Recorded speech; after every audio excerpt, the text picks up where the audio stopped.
Kami tidak pernah pandang bulu siapapun, saya garis bawahi. Assalamualaikum warahmatullahi wabarakatuh. Selamat siang, salam sejahtera untuk kita semua. Saudara sekalian, Taman Hutan Raya Nuraksa, Dinas Lingkungan Hidup dan Kehutanan Provinsi Nusa Tenggara Barat merupakan salah satu kawasan konservasi yang ada di dalam pengelolaan Dinas Lingkungan Hidup dan Kehutanan Provinsi Nusa Tenggara Barat. Di dalam kawasan Taman Hutan Raya Nuraksa tersebut terdapat situs Rinjani Geopark, yaitu air terjun Segenter dan Goa Pengkuak yang ada di kawasan hutan RTK 1 Kelompok Hutan Gunung Rinjani. Oleh karena itu, keberadaan daripada kawasan hutan yang ada di wilayah Sesaut dan sekitarnya itu merupakan inti daripada buffer zone atau kawasan penyangga untuk menjamin ketersediaan air bagi kehidupan masyarakat baik di Kota Mataram, di Kabupaten Lombok Barat, Kabupaten Lombok Utara, Kabupaten Lombok Timur, maupun Kabupaten Lombok Tengah.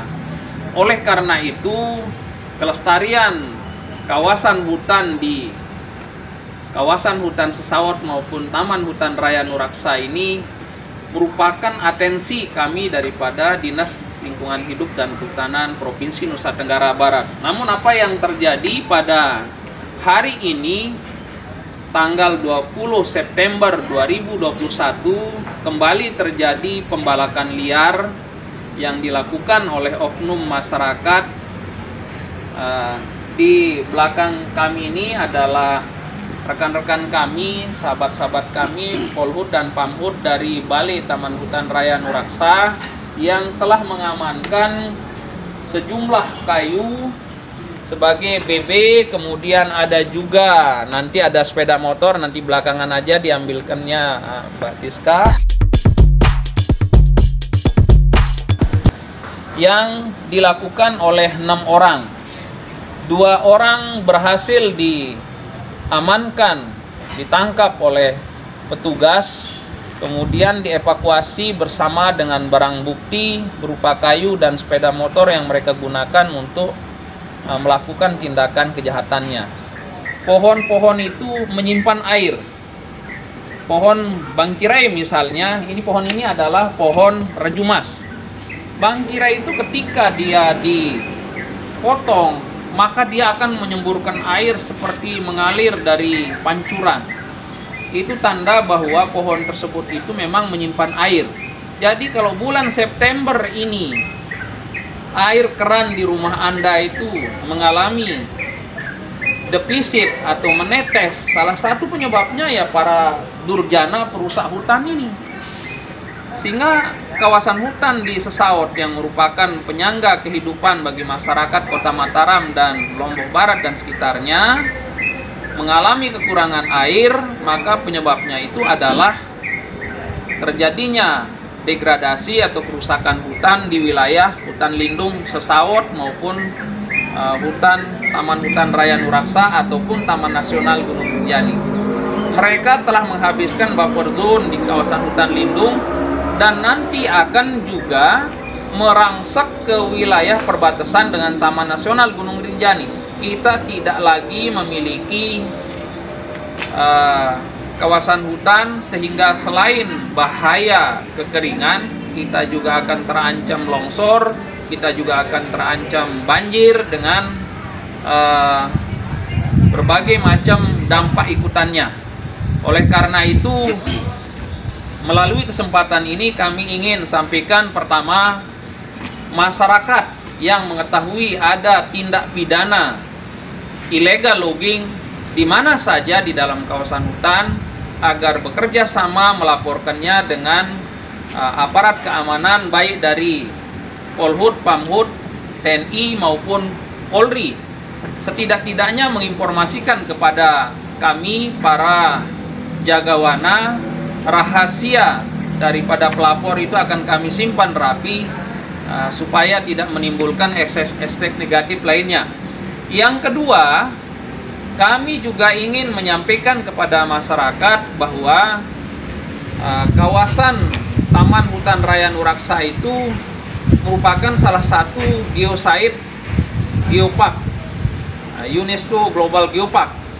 Jika kemudian terjadi degradasi, kerusakan, pembalakan, pembakaran, kemudian perambahan di dalam kawasan Geopark Rinjani itu, maka status Geopark Rinjani Lombok itu bisa saja dicabut oleh UNESCO. Kemudian yang berikutnya adalah bahwa ada ketentuan, ada aturan di dalam pemanfaatan hutan yang tertuang di dalam peraturan menteri, kemudian peraturan daerah, kemudian undang-undang maupun peraturan pemerintah, regulasi yang lain. Jadi oleh karena itu bagi pihak-pihak yang mempersoalkan penegakan hukum di wilayah Taman Hutan Raya Nuraksa maupun RTK 1 Gunung Rinjani maupun Taman Nasional Gunung Rinjani, itu supaya sadar bahwa ini adalah kepentingan masyarakat banyak sehingga tidak bisa kemudian kita abaikan. Ya, baik, menyambung apa yang kami sampaikan tadi, ini kami bersama Kabid RP Das Dinas LHK Provinsi NTB. Alat kejahatan yang digunakan di dalam illegal logging ini selain dengan menggunakan mobil atau alat berat adalah sepeda-sepeda motor yang sudah dimodifikasi. Ini ada 4 ya. Ada 6 unit sepeda motor yang sudah dimodifikasi dan mereka bisa gunakan untuk mengangkut masing-masing 4 batang kayu. Kalau dalam semalam dia bisa bolak-balik misalnya sampai dengan 3-4 kali, kemudian dia bisa mengangkut masing-masing 4 batang dalam satu sepeda motor, maka sudah bisa kita bayangkan berapa kerusakan yang ditimbulkan dari para pelaku illegal logging ini. Masih banyak cara mendapatkan manfaat ekonomi dari dalam kawasan hutan. Tidak usah dengan menebang pohonnya. Tidak usah dengan menebang pohonnya. Jadi gunakan cara-cara yang lebih beradab. Gunakan cara-cara yang lebih bagus, yang lebih ekologis, yang lebih menjamin kelestarian kawasan hutan daripada harus menebang pohon-pohonnya. Ini Mami Saladin, beliau bolak-balik melakukan penanaman. Sudah berapa banyak yang ditanam nih saat ini? Kita sudah sampai 46.000 hektar yang kita sudah rehabilitasi. 46.000 hektar? Ya, seluruh NTB. Dari target yang 152.858 hektar itu sampai tahun 2023. Apa yang disampaikan oleh Pak Kabid PHKA tadi benar. Sebetulnya untuk mendapatkan nilai rupiah dari kawasan hutan itu tidak harus dengan menebang pohon. Kita bisa menanam di bawah tegakan pohon. Misalnya porang. Orang saja sekarang harganya sudah antara 8.000 sampai 9.000 per kilogram. Satu umbi porang itu untuk 2 tahun dia menghasilkan 3 kilo dalam satu umbi porang. Dalam satu pohon. Katakanlah ada 500 sampai 700 pohon dalam 1 hektar, itu sudah berapa hasilnya itu? Jadi rupanya orang-orang ini kan berpikir pendek. Padahal kerugian yang diakibatkan oleh penebangan atau illegal logging pohon secara sembarangan begini kan tandus, kekeringan, kalau hujan banjir, longsor, dan seterusnya. Nah, ini yang harus disadari. Kita bersama-sama mungkin tidak cukup adik-adik atau teman-teman ini berjuang untuk mengawasi kawasan hutan kita yang 1.071.000 hektar ini kalau tidak dibantu oleh masyarakat juga. Masyarakat harus peduli, jangan mau terus masyarakat juga ikut-ikutan. Siapa? Kalau petugas yang hanya ini yang akan mengawal hutan kita tidak akan mampu kalau tidak dibarengi oleh bagaimana masyarakat juga ikut berperan di dalam bagaimana supaya kawasan hutan kita tetap lestari, air ada, tidak longsor, tidak banjir dan masyarakat sejahtera. Masyarakat sejahtera. Coba bayangkan kalau sebegini besarnya pohon, kalau tadi 4 dalam satu kali angkot atau 2 lah dalam satu kali angkot, untuk bisa diameter berapa 20 cm butuh 20 tahun. Dia tebang hanya 5 menit selesai. Nah, ini untuk menumbuhkan itu butuh waktu 20 tahun. Merusak itu sangat gampang. Ya, saya kira itu komentar saya.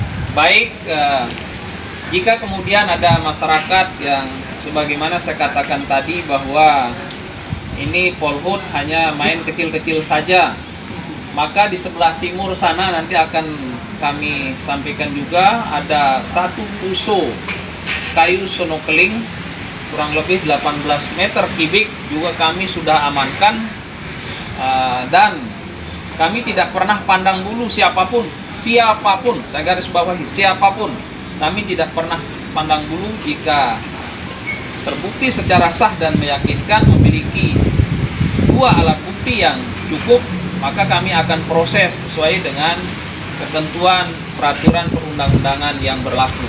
Oleh karena itu kami sekali lagi menghimbau kepada masyarakat, hutan ini adalah penyangga kehidupan bagi kita semua. Jika Anda diam, apalagi menyembunyikan para pelaku illegal logging, kemudian membiarkan mereka beroperasi tanpa tercegah, tanpa terlarang, maka pada akhirnya kita semua yang akan menerima dampaknya. Demikian, mudah-mudahan apa yang kami sampaikan ini bisa menjadi bahan renungan kita semua bahwa makan itu tidak harus dengan merusak hutan. Kemudian memperoleh manfaat ekonomi dari dalam kawasan hutan itu tidak mesti dengan menebang pohonnya, tapi kita bisa menanam porang, kemudian kita bisa menanam kopi, kita bisa menanam jahe, kita bisa menanam kakao, bisa menanam duren, bisa menanam cengkeh, dan lain sebagainya. Semua yang saya sebutkan tadi itu adalah tanaman-tanaman yang membutuhkan naungan justru. Jangan juga hanya menanam jagung. Ini adalah sepeda motor yang digunakan untuk mengangkut kayu.